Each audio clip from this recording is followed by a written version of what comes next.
A bill passed allowing shops to open for extended hours. Strong condemnation for the expulsion of Christchurch West MP Dr. Maria Agard from the BLP. And in sports, the Barbados Pride regroups after a pounding in Guyana. Credible, balanced, committed. This is the CBC Evening News. Very good evening to you. I'm Lisa Broom. This is the CBC Evening News. Barbados is moving full steam ahead to transform the island into a 24-hour work society. The lower house today debated major changes to the shops bill, which governs the opening and closing hours of stores around the island. Introducing the new legislation, St. James South MP Donville Innes said the opening hours of businesses will now be run from 7 a.m. on Mondays to 10 p.m. on Sundays. Meaning that the only time that you are required to be closed by law is between 10 p.m. on Sunday nights to 7 a.m. on Mondays. And that, Mr. Speaker, is very instructive because hitherto there was a realization that many of these shops had to close by 10 or 11 o'clock at night. And the reality about it is that that is perhaps, well, was a very antiquated rule or law that certainly will not help Barbados to advance itself. Minister Innes says the operating hours for public holidays will also change.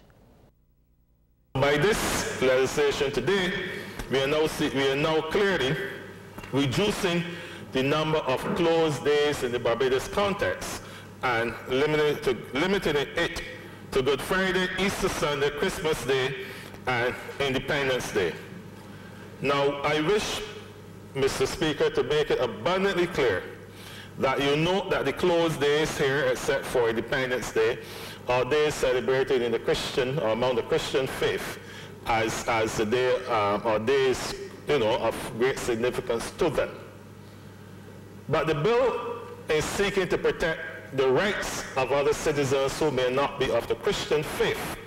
I've also pointed out that an employer cannot force an individual to work on a day that is deemed their religious holiday. Opposition BLP St. George South MP Dwight Sutherland supports the changes, but wants Barbados to ensure workplaces are safe. Safety is first. Whatever we do, not production, safety. So I want us to inculcate that safety culture in the way we operate and not just on paper. So that's my aspect as it relates to enforcement by the Chief Labour Officer. And like I said, I have utmost respect for the Chief Labour Officer. I've worked with him, and I know he will do his best along with his team. Mr. Sutherland also wants private security firms to work alongside the police force in providing a safe environment. Public transportation is another issue which he says must be tackled, especially for workers on the 3 to 11 and graveyard shifts. As it stands, if you're doing a pilot project and your last service is 10:30, then we certainly will be putting a lot of pressure on the employer and also on the shop assistants to find a means of transportation, which is taxi. And we know very well that we can't expect shop assistants to the little earnings, whether it is $70 a day or $100 a day, to pay a taxi to travel to and from their place of work. Well, that bill was passed.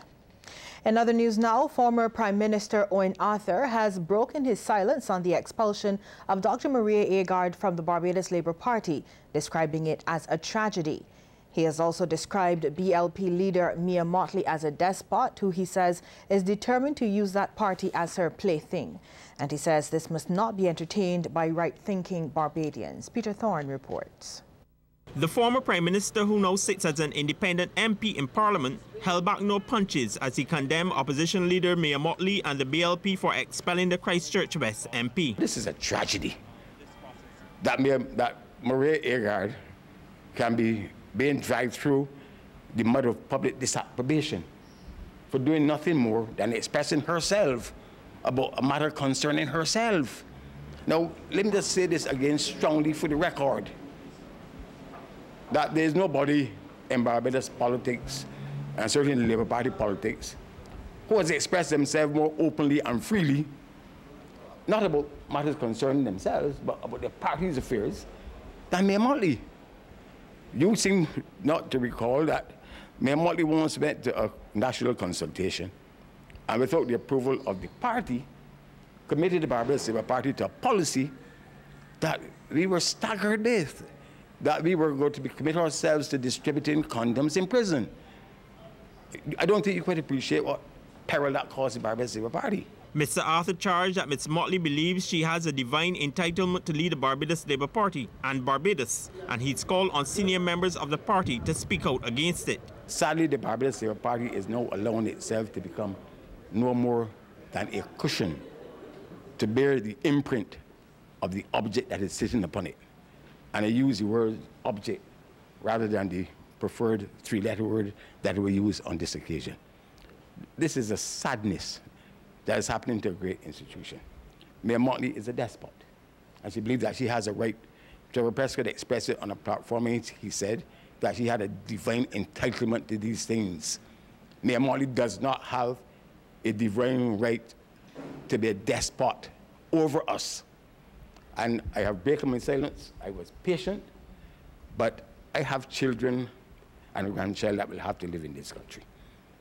And my voice will be heard, and my voice will be read, will be raised. And those who are convincing Mayor Motley that she can just ride roughshod over the Barbados Labour Party should tell her that there are those of us in Barbados who are going to stand up, and that she cannot ride roughshod over us. Mr. Arthur says he will not be silent on the issue and has pledged to raise his voice repeatedly against any perceived injustices he sees. Peter Thorne, CBC News. Thanks, Peter. Well, the embattled Christchurch West MP, Dr. Maria Agard, took her seat in Parliament today at the end of the opposition benches. She's declared she remains committed to the ideals of the BLP, and reports indicate she could be mounting a legal challenge to her expulsion. Certainly, it's a case of democracy and good governance that is at stake here. But I intend to have a press conference sometime later this week. All of you will be invited to that conference, and I will be more than happy to answer all of your questions then. Can you confirm whether a legal challenge is being mounted to this decision? I am sure that when we have the conference, I will be able to speak with you extensively on any decisions that I intend to make. Okay, when you go into Parliament today, you plan to sit as an independent, obviously? Yes, I intend to. Do you plan to cut all links in light of the decision with the Barbados Labour Party? Or are you still a committed person to the ideals and philosophy of the party? I would say at this time, indeed I am. Meanwhile, St. Andrew MP George Payne strongly believes Dr. Agard will fly the BLP's banner in the 2018 general election, and he's advising her to challenge the process of her expulsion. I honestly believe that Ms. Agard will be the Barbados Labour Party candidate in the next general election, but I don't know. I can't say with any degree of certainty. I say I believe that. I can't guarantee you that, but I still believe that Ms. Agard will be the Barbados Labour Party representative in the next election. Rather. What makes you believe that? It makes me believe, for one, as I said already, I don't believe that the party would ignore if there's a challenge and the challenge is in her favor. I don't think that the Barbados Labour Party will be too proud to go back on its decision. Secondly, a national council is there for 1 year, and if the election is called in 2018, a new national council can reverse that. Culture Minister Stephen Lashley believes the BLP's decision is a sad day for democracy in Barbados, and he's contending it's sending a bad signal to the youth and women of Barbados. I think it's a very unfortunate situation that we've witnessed in Barbados. I believe that what you have seen within the ranks of the Barbados Labour Party is an assault on a youthful politician, somebody who represents, in my view, women and young people. I believe that it is a sad reflection on what democracy means within the Barbados Labour Party. And I think that in politics, we have to do everything possible to encourage the rise of youth and youthful individuals. So I believe that what has happened does not argue well for that particular regard. And it is really a sad reflection on democracy in Barbados. I believe that we have seen an assault on the right to free speech. And I believe and I hope that it really does not represent what we are doing within politics in Barbados.